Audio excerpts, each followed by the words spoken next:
నమస్తే Telangana welcome to T news నేను మమత ముందుగా బులెటిన్ లో హెడ్లైన్స్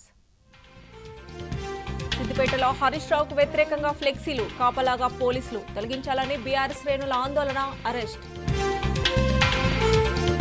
సిద్దిపేటలో అర్ధరాత్రి కాంగ్రెస్ నాయకుల వీరంగం ఎమ్మెల్యే క్యాంప్ కార్యాలయంపై దాడి ఫ్లెక్సీల చింపివేత రుణమాఫీకి కొత్త మార్గదర్శకాల పేరుతో మళ్లీ డ్రామాలు రైతుల వ్యతిరేకతను తట్టుకునేందుకు సర్కార్ ఎత్తుగడ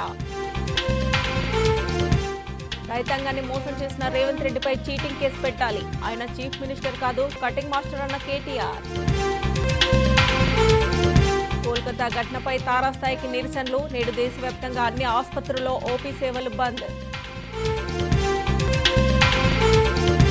ఆవర్తనం ద్రోణి ప్రభావంతో రాష్ట్రంలో వానలు పలు జిల్లాలకు నేడు రేపు భారీ వర్ష సూచన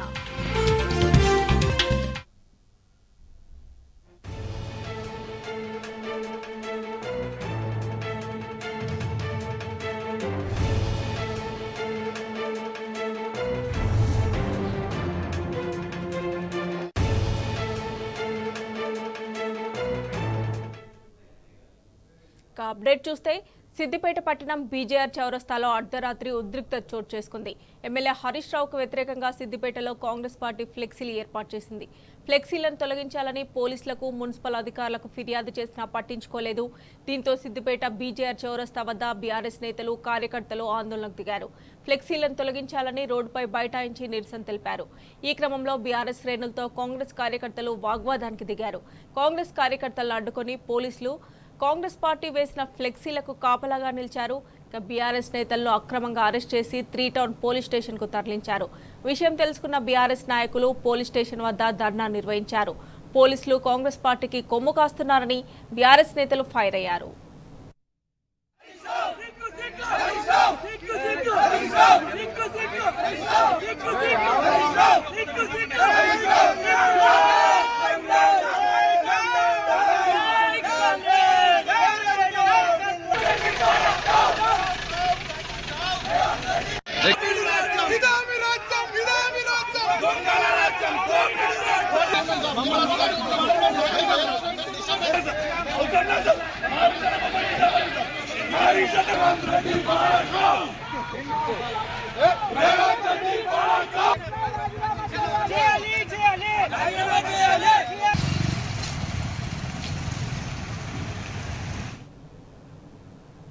సిద్దిపేటలో అర్ధరాత్రి కాంగ్రెస్ నాయకులు వీరంగం సృష్టించారు.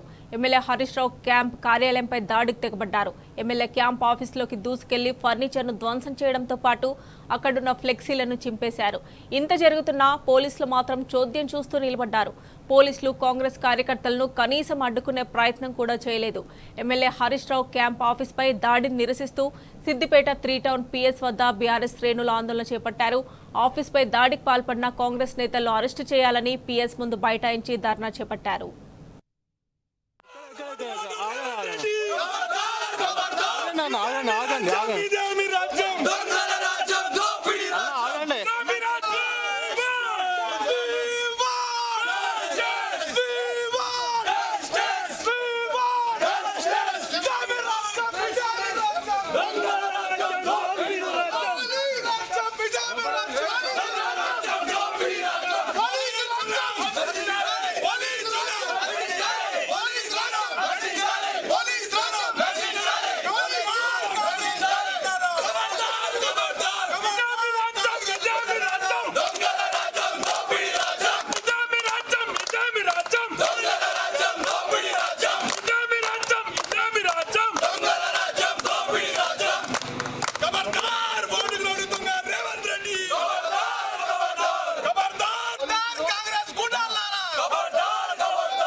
సిద్దిపేట పట్టణంలో కాంగ్రెస్ అరాచక శక్తులు రెచ్చిపోయాయి.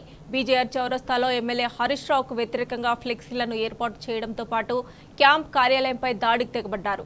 ఫ్లెక్సీలను తొలగించడంతో పాటు క్యాంప్ కార్యాలయంపై దాడికి తెగబడ్డ కాంగ్రెస్ గుండాలను అరెస్ట్ చేయాలని డిమాండ్ చేస్తూ సిద్దిపేట 3 టౌన్ పిఎస్ ముందు బీఆర్ఎస్ శ్రేణులు బైఠాయించి ధర్నా చేపట్టారు. ఇక మరిన్ని డీటెయిల్స్ మా ప్రతినిధి రంగాచారి అందిస్తారు.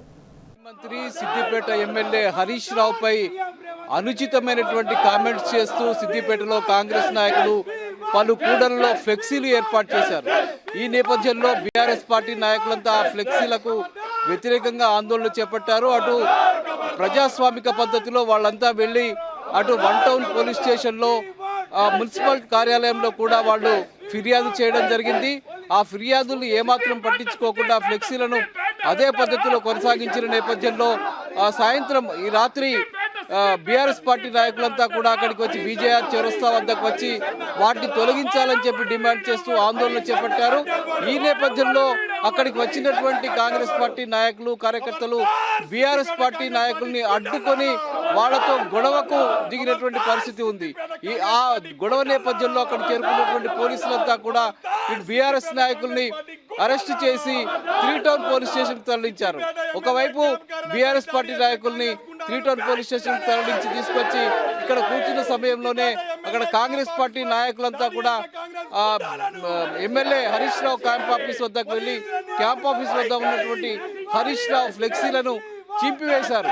ఈ నేపథ్యంలో ఆగ్రహం చెందినటువంటి బీఆర్ఎస్ పార్టీ నాయకులు ఇక్కడ 3 టౌన్ పోలీస్ స్టేషన్ బయట బైఠాయించి ఆందోళనకు దిగినటువంటి పరిస్థితి ఉంది. ఇప్పుడు మనం విజువల్స్ లో చూస్తూ ఉన్నాం. వాళ్ళంతా కూడా ఇక్కడికి వచ్చి బీఆర్ఎస్ పార్టీ నాయకులు 3 టౌన్ పోలీస్ స్టేషన్ ఎదుట బైఠాయించి ఆందోళన నిర్వహిస్తున్నారు. అటు ఇక్కడ వైఖరి అటు కాంగ్రెస్ పార్టీ నాయకుల వైఖరిని ఇటు పోలీసుల వైఖరిని వాళ్ళు ఖండిస్తున్నటువంటి పరిస్థితి మనకు కనిపిస్తుంది. ఒకసారి వాళ్ళనే అడిగి తెలుసుకుందాం, వాళ్ళు ఎందుకు ఆందోళన చేస్తున్నారో ఒక్కసారి అడిగి తెలుసుకుందాం. చెప్పండి చైర్మన్ గారు, ఏం జరిగింది? ఈరోజు సాయంత్రం 7 గంటలకు మా ఎమ్మెల్యే గారి హరీష్ రావు గారికి వ్యతిరేకంగా కొంతమంది ఫ్లెక్సీలు వెళ్ళడం జరిగింది. దానికి మేము కూడా స్పందించి ఎంబడే మున్సిపల్ కమిషనర్ గారికి 1 టౌన్ సిఐ గారికి కూడా ఒక దరఖాస్తు ఇవ్వడం జరిగింది. ఆ ఫ్లెక్సీలను ఎంబడే తొలగించాలి, తొలగించకపోతే ఇబ్బంది అవుతుందని మంచి సామరస్యంగా చెప్పడం జరిగింది. కానీ 9 గంటల రాత్రి అయింది, 10 గంటల రాత్రి అయింది, అప్పటికి కూడా ఎవరు కూడా చర్యలు తీసుకోలేరు. కానీ మా వాళ్ళనంతా అరెస్ట్ చేసి మమ్మల్ని అంతా కూడా 3 టౌన్లో అరెస్ట్ చేసి ఆ ఫ్లెక్సీలు తీయకుండా అదే పోను కాంగ్రెస్కు అడ్డంగా వాళ్ళు సపోర్ట్ చేసి క్యాంప్ కార్యాలయాన్ని కూడా ధ్వంసం చేయడం జరిగింది. ఇదంతా పోలీసుల సంచలనం నడుస్తుందా, మరి ఏం జరుగుతుందో మాకు ఎలాంటి అర్థమైతే లేదు. ఇప్పటికైనా పోలీసు స్పందించి ఎవరైతే క్యాంప్ కార్యాలయాన్ని ధ్వంసం చేసిందో వారందరినీ వెంబడి అరెస్ట్ చేయాలి.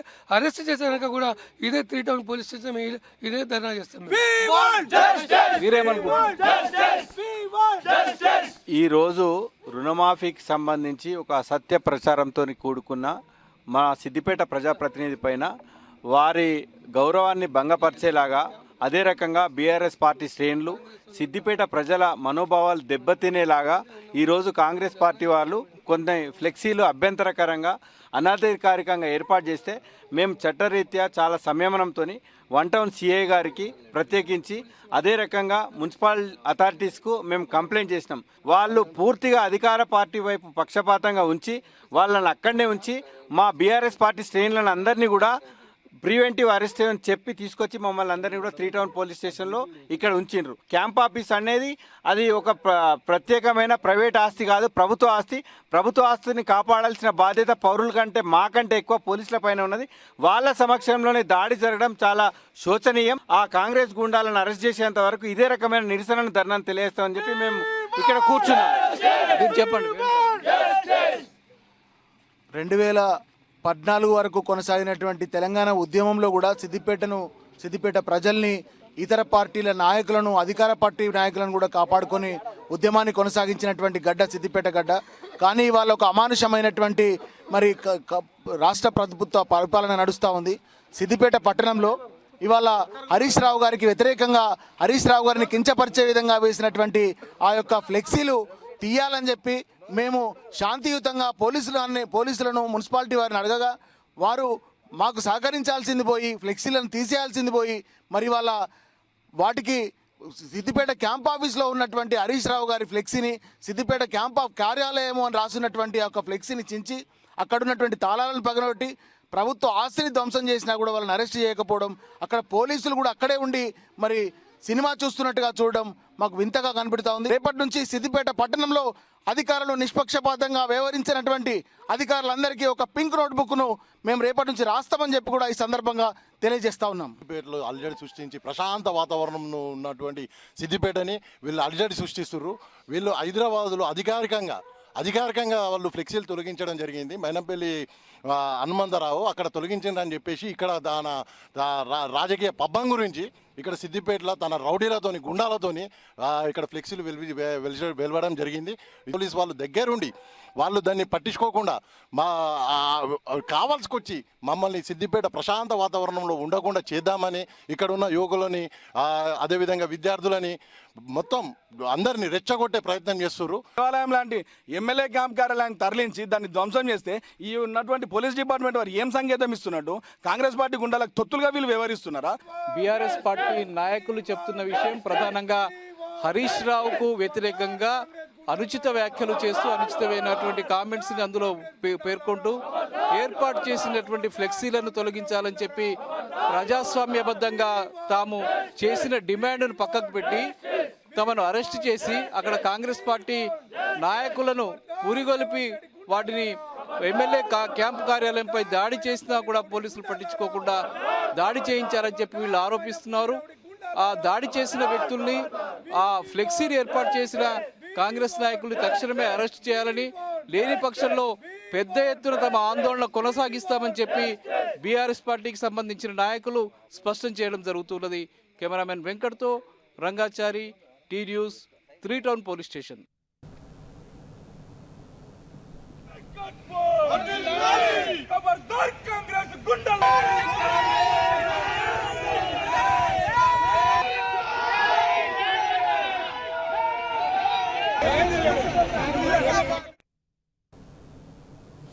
శ్రీశైలంలో చిరుతపులి సంచారం కలకలం రేపుతోంది.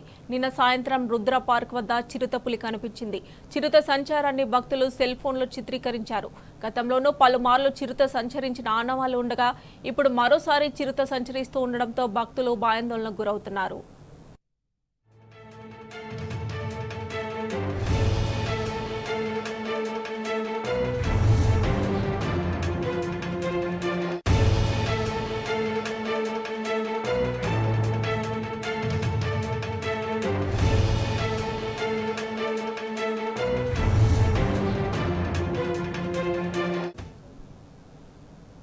దేశవ్యాప్తంగా ఇవాళ వైద్య సేవలు బంద్ కానున్నాయి. కోల్కతాలో ట్రైనీ డాక్టర్ అత్యాచార ఘటనను నిరసిస్తూ 24 గంటల ఆందోళనకు ఇండియన్ మెడికల్ అసోసియేషన్ పిలుపునిచ్చింది. ప్రభుత్వ, ప్రైవేట్ ఆసుపత్రుల్లో కేవలం ఎమర్జెన్సీ సేవలు మాత్రమే అందుబాటులో ఉంటాయని ప్రకటించింది. రేపు ఉదయం 6 గంటల వరకు 24 గంటల పాటు దేశవ్యాప్తంగా అత్యవసరం కాని వైద్య సేవలను నిలిపివేస్తున్నట్లు ఇండియన్ మెడికల్ అసోసియేషన్ ప్రకటించింది.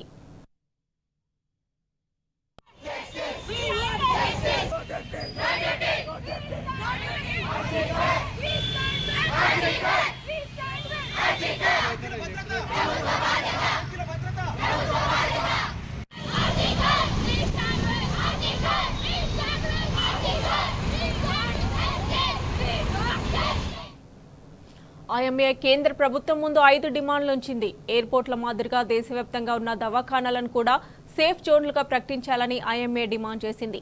వైద్యులు, సిబ్బందిపై దాడుల కట్టడికి కఠిన చట్టం తీసుకురావాలని డాక్టర్లు డిమాండ్ చేశారు. బాధితురాలి కుటుంబానికి గౌరవప్రదమైన పరిహారం ఇవ్వాలని డిమాండ్ చేశారు. వైద్యుల పని గంటలు, పని పరిస్థితులపై ఐఎంఏ ఆందోళన వ్యక్తం చేసింది. అత్యాచారానికి గురైన బాధితురాలు వరుసగా 36 గంటల పాటు డ్యూటీలో ఉన్నారని, ఇది సరైందేనా అని ప్రశ్నించారు.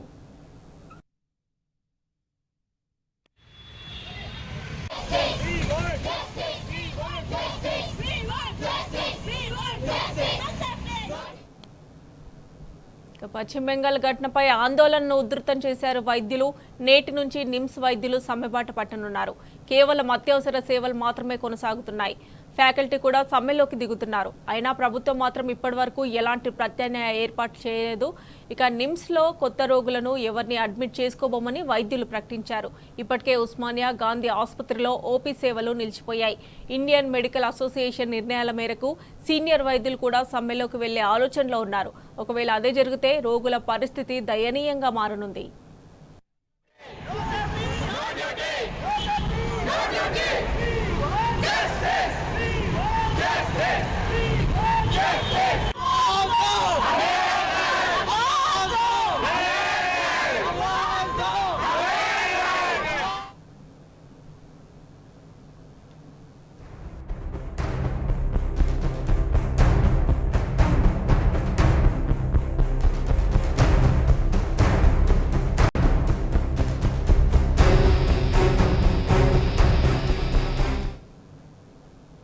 రుణమాఫీ పేరుతో రేవంత్ చెలగాటం రైతన్నలకు సంకటంగా మారిందని అభిప్రాయం వ్యక్తమవుతుంది. 3 విడతలుగా రుణమాఫీ చేసిన అన్నదాతలు తీవ్ర అసంతృప్తి వ్యక్తం చేస్తున్నారు. ఇప్పటివరకు మాఫీ కాని రైతులు అధిక సంఖ్యలో ఉండడంతో మార్గదర్శకాల పేరుతో దాటవేతకు శ్రీకారం చుట్టింది సర్కార్. ఫిర్యాదుల సూచనలకు ప్రత్యేక సర్క్యులర్ జారీ చేసి చేతులు దులిపేసుకుంది. అయితే బ్యాంకుల దగ్గర ఉన్న రైతుల సమాచారాన్ని తెప్పించుకొని ఏకకాలంలో మాఫీ చేయొచ్చని నిపుణులు అంటున్నారు.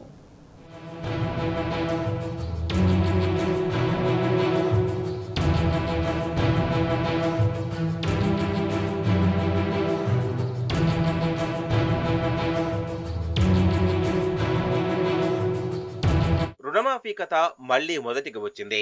అర్హులైన రైతులందరికీ 2 లక్షల వరకు రుణమాఫీ చేస్తామని చెప్తూ వచ్చిన రాష్ట్ర ప్రభుత్వం ఇప్పుడు రుణమాఫీ కాని రైతుల నుంచి ఫిర్యాదుల స్వీకరణ పేరుతో మరో అంకానికి తెరలేపుతుంది. 3 విడతల్లోనూ రుణమాఫీ జరగని రైతుల నుంచి తీవ్ర వ్యతిరేకత వచ్చే అవకాశం ఉన్నదని నిఘా వర్గాలు హెచ్చరించడంతో అప్రమత్తమైన ప్రభుత్వం ఫిర్యాదు సూచనల పేరిట తాజాగా కొత్త మార్గదర్శకాలు జారీ చేసింది. వీటిలోనూ స్పష్టత కొరబడింది. రైతులు ఎప్పటిలోగా ఫిర్యాదు చేయాలి, వాటిని అధికారులు ఎప్పటిలోగా పరిష్కరించాలి, ఇప్పటి వరకు స్వీకరించిన ఫిర్యాదులను ఏం చేస్తారు అనే అంశాలపై స్పష్టత ఇవ్వలేదు. దీంతో మార్గదర్శకాల పేరిట మరోసారి దాటవేసేందుకు ప్రభుత్వం ప్రయత్నిస్తుందన్న విమర్శలుస్తున్నాయి.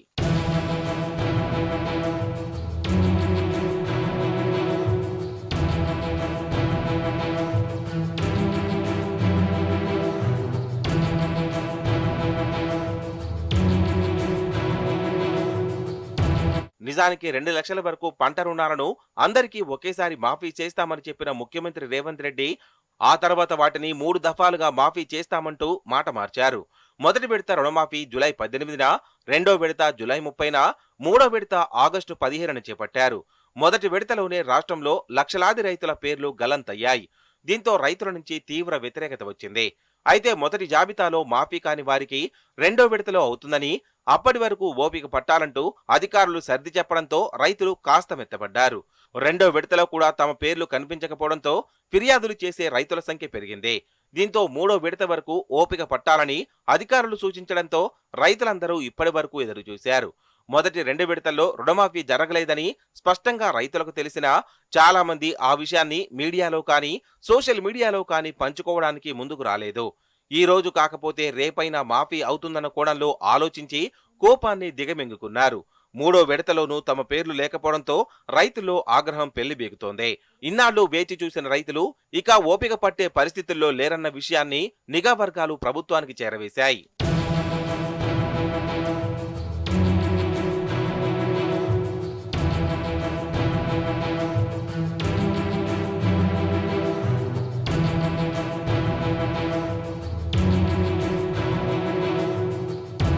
రాష్ట్రంలో ఎక్కడ చూసినా ఎక్కువ శాతం మందికి రుణమాఫీ జరగలేదన్న వార్తలే వస్తున్నాయి. కొన్ని గ్రామాల్లో 40 నుంచి 45% మందికి, మరికొన్ని గ్రామాల్లో 50% వరకు రుణమాఫీ అయింది. దీంతో ఇన్నాళ్లు ఆశగా వేచి చూసిన రైతులు ప్రభుత్వంతో తాడోపేడో తేల్చుకునేందుకు సిద్ధమవుతున్నారు. ఈ నేపథ్యంలో కొత్తగా 10 మార్గదర్శకాలు జారీ చేసిన ప్రభుత్వం అందులోనూ అనేక కొర్రీలు పెట్టింది. ఉదాహరణకు అంశం నెంబర్ 7ను పరిశీలిస్తే అసలు వడ్డీ మొత్తంలో సరిపోలేని పక్షంలో రైతు నుంచి దరఖాస్తు తీసుకుని వివరాలను క్లుప్తంగా పేర్కొంటూ పోర్టల్లో అప్లోడ్ చేయాలని సూచించింది. ఆయా దరఖాస్తులను నిర్ధారణ, దిద్దుబాటు కోసం అదే బ్యాంకుకు పంపుతామని పేర్కొంది. ప్రభుత్వ చిత్తశుద్ధిని ఈ ఒక్క అంశంతో తేల్చొచ్చంటున్నారు నిపుణులు. లోన్ ఎంత ఉందో రైతు చెప్పాలడు గాని వడ్డీ ఎంత ఉందో విషయాన్ని రైతు ఎలా చెప్పగలడు? అలాగే రైతు నుంచి తీసుకున్న దరఖాస్తును తిరిగి సంబంధిత బ్యాంకుకు పంపిస్తామని పేర్కొంది. రైతు నుంచి దరఖాస్తును తీసుకునే బదులు నేరుగా బ్యాంకు నుంచి వివరాలు తెప్పించుకోవచ్చు.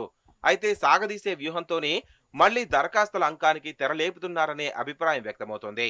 ప్రభుత్వం మున్ముందు ఇంకా మరికొందరికి రుణమాఫీ చేస్తదన్న నమ్మకాన్ని రైతుల్లో కల్పించేందుకే ఈ మార్గదర్శకాలు జారీ చేశారనే చర్చ జరుగుతోంది.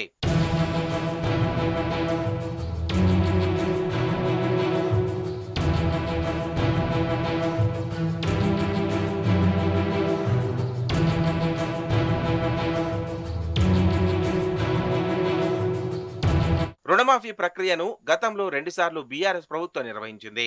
ఏనాడు ఇటువంటి ఫిర్యాదు రాలేదు. ముందుగానే అర్హులను గుర్తించి అమలు చేసింది. కానీ కాంగ్రెస్ ప్రభుత్వం మాత్రం అర్హుల జాబితాలో కోతలు పెట్టడమే లక్ష్యంగా వ్యవహరించింది. అసలు రుణమాఫీ అర్హుల జాబితాను ఎక్కడి నుంచి తీసుకున్నారన్న విషయంపై ఇప్పటికీ స్పష్టత లేదు. ఇప్పుడు కూడా రుణమాఫీ కాని రైతులను అధికారుల చుట్టూ తిప్పకుండా గ్రామస్థాయిలో రుణమాఫీ కాని వారితో ఒక మీటింగ్ పెట్టి కారణాలు తెలుసుకొని అక్కడికక్కడే వివరాలను అప్లోడ్ చేస్తే సరిపోతుందన్న సూచనలు వస్తున్నాయి. ఆయా బ్యాంకులు, సహకార సంఘాలు రుణమాఫీ కాని రైతుల జాబితాను తయారు చేసి పెట్టాయి. వాటి నుంచి నేరుగా డేటా తీసుకొని ప్రభుత్వం సదరు రైతులకు నేరుగా సమాచారం ఇచ్చి అవసరమైన పత్రాలను తెప్పించి రుణమాఫీ చేయొచ్చు. కానీ ఇటువంటి మార్గాలను ప్రభుత్వం అనుసరించకపోవడం విమర్శలకు తావిస్తోంది.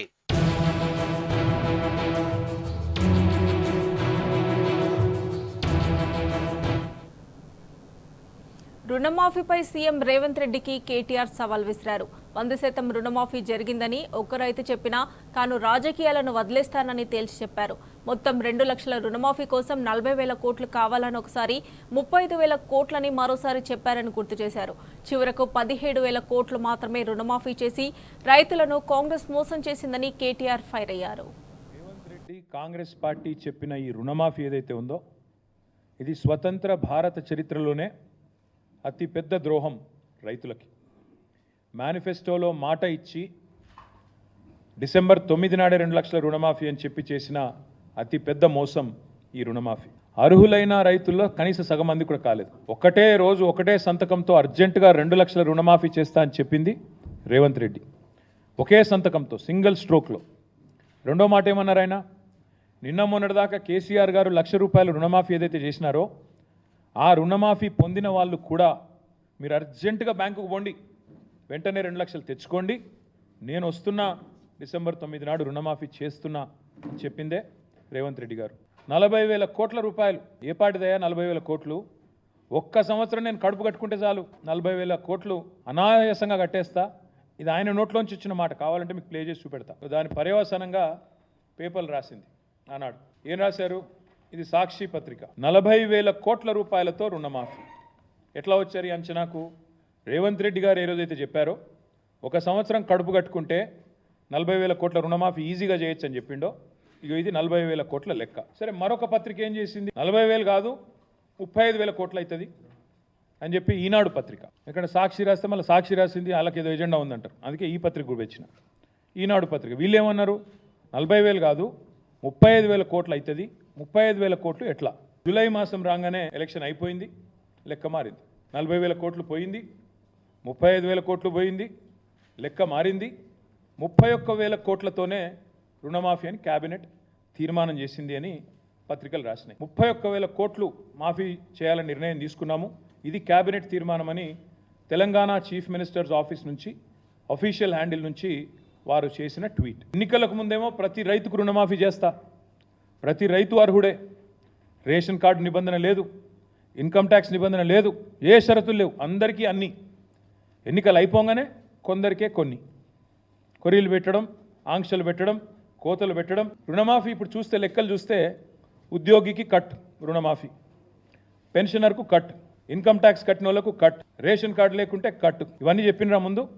ఏవీ లేదు. అప్పుడు 40,000 కోట్లు, ఇప్పుడేమో మొత్తం కటింగ్ల మాస్టర్ లాగా. సీఎం అంటే నిజానికి చీఫ్ మినిస్టర్, కానీ సీఎం అంటే కటింగ్ మాస్టర్ లాగా అయిపోయింది ఇప్పుడు పరిస్థితి. అన్ని కటింగ్లు పెట్టడమే.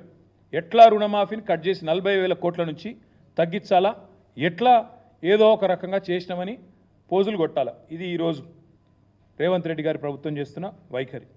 60% మందికి ఎగ్గొట్టి 60% మందికి ఎగ్గొట్టి ఇవాళ కేవలం 40% చేసి 100% అని చెప్పుకుంటున్న మొట్టమొదటి ముఖ్యమంత్రి రేవంత్ రెడ్డి. ఇంతకు మించిన దగ, ఇంతకు మించిన మోసం, ఇంతకు మించిన రైతు ద్రోహం మరొకటి ఉండనే ఉండదు. 46% రుణమాఫీ చేశామని, ఇదేదో మోసమని భావించే రాహుల్ గాంధీ రుణమాఫీ సభకు రాలేదని కేటీఆర్ ఎద్దేవా చేశారు. హరీష్ రావు అడిగినట్లు అసలు రుణమాఫీ కాలేదని, దీనికే హరీష్ రావు రాజీనామా చేయాలంటూ రేవంత్ రెడ్డి రంకెలేస్తున్నారని సీరియస్ అయ్యారు కేటీఆర్. ఎట్లా తయారైందంటే సచివాలయం కింద నిజాం నిధులు ఉన్నాయంటాడు. కేసీఆర్ గారు ప్రగతి భవన్ నుంచి సొరంగం తవ్వుకొని తవ్వుకపోయిందంటాడు. ఆడపోయినాక లంకె బిందెలు ఏది ఉన్నాయేమో వచ్చినా లేవంటాడు. తర్వాత ఇప్పుడు సడన్గా దిల్సుఖ్ నగర్లో విమానాలు దొరుకుతున్నాయి అంటాడు. బాక్రానంగల్ ప్రాజెక్ట్ తెలంగాణలో ఉందంటాడు. దావోస్కి పోతేనేమో IT is a nuclear chain reaction అంటాడు. మాకు నిజంగా డౌట్ వస్తున్నది. ఇంకా విచిత్రం, పోనీ ఇదేమో తెలియక మాట్లాడింది అనుకోవచ్చు. ఇంకోవైపు అహంకారం. గ్రూప్ అభ్యర్థులు పరీక్షలు వాయిదా వేయండి, పోస్టులు పెంచండి అంటే వాళ్ళని సన్నాసులు అంటాడు. కోచింగ్ సెంటర్లు 100 కోట్ల రూపాయలు వాటి కోసం దండలాడుతున్నట్టాడు. గౌడన్నలను చెట్టెక్కిస్తాడు. కాటమయ రక్షా కవచం మీద పెట్టి చెట్లు ఎక్కించి మీ కళ్ళ నీళ్ళని కలుపుతారని అడుగుతాడు. ఎవడన్నా ముఖ్యమంత్రి చేస్తారండి అట్లా? వాళ్ళ కులవృత్తిని వాళ్ళందరిని అవమానించే విధంగా వాళ్ళని చెట్లు ఎక్కించేదో సర్కస్ లెక్క ఈయన కింద కూర్చొని మైకులల్లా మాట్లాడచ్చును అట్లా? ప్రైవేట్ స్కూల్లో టీచర్లు అందరూ ఇంటర్ డిగ్రీ ఫెయిల్ అయిన వాళ్ళు అంటాడు ముఖ్యమంత్రి. వాళ్ళు వీళ్ళు కాదు, ఎవరో తెలిసి తెలియక ఒక ఎమ్మెల్యేనో ఎంపీ మాట్లాడింది అనుకుంటే వేరు. ఆడికెళ్ళి వచ్చి అక్కలు ముంచుతారు, జూబ్లీ బస్ స్టాండ్ కాడ అడుక్కునే పరిస్థితి వస్తుంది అంటాడు. మళ్ళీ నిన్న బంజారాయిల్స్కి వచ్చిండు. మేము బంజారాయిల్స్ బస్ స్టాండ్ కాడ అడుక్కుంటాం. మొన్న జూబ్లీ బస్ స్టాండ్కి వెళ్ళి బంజారాయిల్స్కి వచ్చిండు. అందుకే అంటున్నా నేను, పాలననేమో చెత్తగుందని ప్రజలు చెప్తున్నారు. గురుకులాల పిల్లలకు విషాహారం, అక్కడ పిల్లలు బాధపడుతున్నారు. నగరంలో నేరాలు ఘోరాలు మీరే రాస్తున్నారు, పత్రికలు రాస్తున్నాయి. 30 రోజుల్లో 28 మర్డర్లని. అవన్నీ అటుపోయినాయి. 19 సార్లు ఎక్కే విమానం దిగే విమానం అన్నట్టు ఇవాళ కూడా ఢిల్లీలో ఉన్నాడు. 19వ లక్షల లగ్గాలు అవుతున్నాయి. ఇప్పుడు 18 నాడు ఇప్పుడు నాకు 2-3 కార్డులు ఇచ్చారు మా వాళ్ళు వచ్చాడు. 1 తులం బంగారం వేయలేదు ఇప్పటివరకు. 70 తులం బంగారం అద్దెక్కు లేదు. According to his own cabinet decision which was 31,000 crore, 17,934 crore is I think about 46%. So ఇది ఏ రకమైన రుణమాఫీ, ఇది ఏ రకమైన చరిత్ర? నాకు అందుకే వీళ్ళకి అర్థమైందో లేదో కానీ నాకు తెలిసి రాహుల్ గాంధీ గారికి అర్థమైంది. ఇదేదో మోసం ఉందని చెప్పి ఆయన కూడా మీటింగ్కి రాలేదు. రమ్మన్నాడు మీటింగ్కి, ఆయన కూడా డుమ్మా కొట్టిండు. ఇక దీనికి మళ్ళా హరీష్ రావు రాజీనామా చేయాలి, మేమేదో చేసేసినాం పొడి చేసినాం. అందుకే ఈ దిగజారుడు రాజకీయాలు బంద్ చేయండి, దిక్కుమాలిన కారు కూతలు కుయ్యకండి. మీరు ఎంత అరిచినా ఎన్ని కుప్పిగంతులు వేసినా టీఆర్ఎస్ ఎక్కడికి పోదు, మీ కలలు నెరవేరవు. తప్పకుండా మళ్ళీ కాంగ్రెస్ పార్టీని ప్రజాక్షేత్రంలో ఎండగట్టేది మేమే అని చెప్తూ రేవంత్ సర్కార్పై నిప్పులు చెరిగారు మాజీ మంత్రి నిరంజన్ రెడ్డి. రుణమాఫీ విషయంలో కాంగ్రెస్ రైతాంగాన్ని దగా చేసిందన్నారు. రేవంత్ రెడ్డి ఇష్టం వచ్చినట్లు మాట్లాడుతున్నారని మండిపడ్డారు. రుణమాఫీ పూర్తిగా చేస్తే రైతులు బ్యాంకుల చుట్టూ ఎందుకు తిరుగుతారని ప్రశ్నించారు. వెంటనే అర్హులైన రైతులందరికీ రుణమాఫీ చేయాలని డిమాండ్ చేశారు. శ్రీనగర్లో విమానాలు ఎంత నిజమో, తెలంగాణలో బాక్రానంగల్ డ్యామ్ ఉండడం ఎంత నిజమో, రేవంత్ రెడ్డి సర్కారు రుణమాఫీ చేయడం కూడా గంతే నిజమైపోయింది. ఇది శతాబ్దపు జోక్. అంటే కొద్దిగా చేసి మొత్తం చేసినామని చెప్పి ప్రచారం చేసుకోవడం రేవంత్ సర్కార్కే చెల్లింది. మొదలు చెప్పింది ఎంత? 40,000 కోట్లు. ఆ తర్వాత 31,000 కోట్లు. 31,000 మంచుగడలా గరిగిపోయినా 17,000 కోట్లకు. మీరు చెప్పిన లెక్క, రైతుల లెక్క 44 లక్షలు అనేది 22 లక్షలకు ఎందుకు తరిగిపోయింది? ఈ సర్కారు చెప్పినటువంటిది ఒకటి, ఇలా చేస్తున్నటువంటిది ఒకటి. మరి ఇలా రాష్ట్రంలో అందరి రైతుల రుణాలు మాఫీ అయినాయా అంటే మీరు అందరికీ ఇవ్వలేదని మీ ఫిగర్సే చెప్తున్నాయి కదా. మరి మీరు అందరికీ ఇవ్వనప్పుడు, రుణమాఫీ పూర్తి కానప్పుడు, రుణమాఫీ ఒక్కటే సంపూర్ణంగా కానప్పుడు, మిగిలిన హామీలు అసలే మొదలే పెట్టనప్పుడు, 6 గ్యారంటీలలో ఉండేటువంటి ఉచిత బస్సు తప్ప మిగతా హామీలు ఏవి ఇంకా మొదలే పెట్టనప్పుడు, 100 రోజుల్లో మేము వాటిని మొదలు పెడతాం, పూర్తి చేస్తామని ప్రకటించినటువంటి ఏ ఒక్క హామీ కూడా పూర్తి చేయకుండానే ఈ 6 గ్యారంటీలు 13 హామీలు మీరు చెప్పిన గడువు లోపల పూర్తి చేస్తే రాజీనామా చేస్తానని హరీష్ రావు మాట్లాడాడు. సంస్కారంతో, పద్ధతితో ప్రభుత్వం మీద బాధ్యత పెట్టి మీ బాధ్యతను మీకు గుర్తు చేస్తూ నిర్వర్తించండి అని చెప్పినారు. మీకు గాల్లో చిట్కలేసి చేసే తీర్థం అది అయ్యిపోతుంది, ఇక చూసుకుంటూ ఉండు, నువ్వు రాజీనామా సిద్ధంగా ఇంతెంత పొడుగు అంతంత పొడుగు మాట్లాడి ఒక రుణమాఫీ చుట్టూ తిప్పి మిగతా హామీలన్నింటినీ కూడా గాలిలో కలిపి దాని మీద చర్చ లేకుండా చేయడానికి చేస్తున్నటువంటి ప్రయత్నం ఇవాళ రేవంత్ సర్కార్ది. ఎన్ని అబద్ధాలా, ఇన్ని రకాలుగా పచ్చిగా మోసగించినట్లు రైతాంగాన్ని ఇంత మోసగించినట్టు మాట్లాడతారా? ఎంత వంచన, ఎంత మోసం ఇది? పోయినా మాట్లాడే దాంట్లో భాష, పద్ధతి, మర్యాద ఏదైనా ఉండాలి కదా. నీ హామీలే పూర్తి కాకుండా అసలు ఆ మాట అడగనికే హక్కు లేదు మొట్టమొదలు. దానికి దుర్భాషలు, సంస్కారహీనమైనటువంటి భాష. కాంగ్రెస్లో ఆశావాహులకు షాక్ తగిలింది. పదవుల కోసం మరికొంతకాలం వెయిట్ చేయక తప్పని పరిస్థితి నెలకొంది.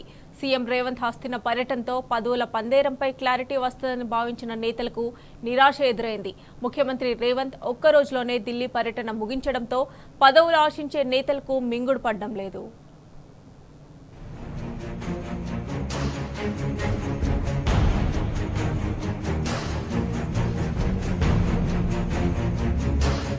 శ్రావణ మాసంలో పదవుల పందేరంపై క్లారిటీ వస్తుందని కాంగ్రెస్ నేతలు భావించారు.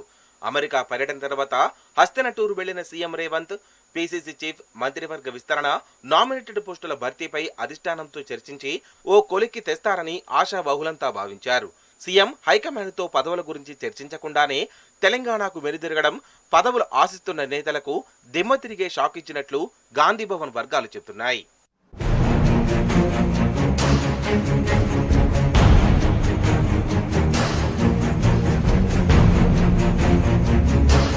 త్వరలో లోకల్ బాడీ ఎన్నికలు జరగనున్నాయి.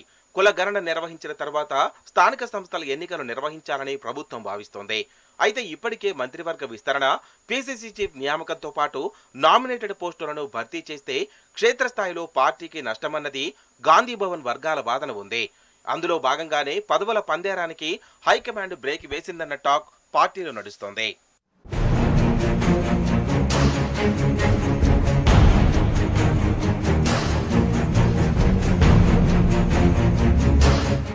పీసీసీ చీఫ్ తో పాటు మంత్రివర్గంలో ఉన్న 6 ఖాళీలపై గంపెడాశలు పెట్టుకున్న నేతలకు తాజా పరిణామాలు మింగుడు పడడం లేదు. పదవులు వరిస్తాయన్న ఆశల్లో ఉన్న నేతలు తీవ్రంగా నిరాశకు గురయ్యారు. 2-3 రోజులు ముఖ్యమంత్రి రేవంత్ హస్తినలో పర్యటించి పదవుల భర్తీపై క్లారిటీతో తిరిగొస్తారన్న చర్చ కూడా పార్టీలో జరిగింది.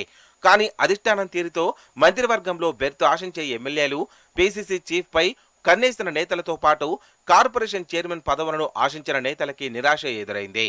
ఇంకెంతకాలం వెయిట్ చేయాలో అర్థం కావడం లేదని హస్తం పార్టీలో పదవులు ఆశిస్తున్న నేతలు తమ అనుచరుల వద్ద వాపోతున్నారు.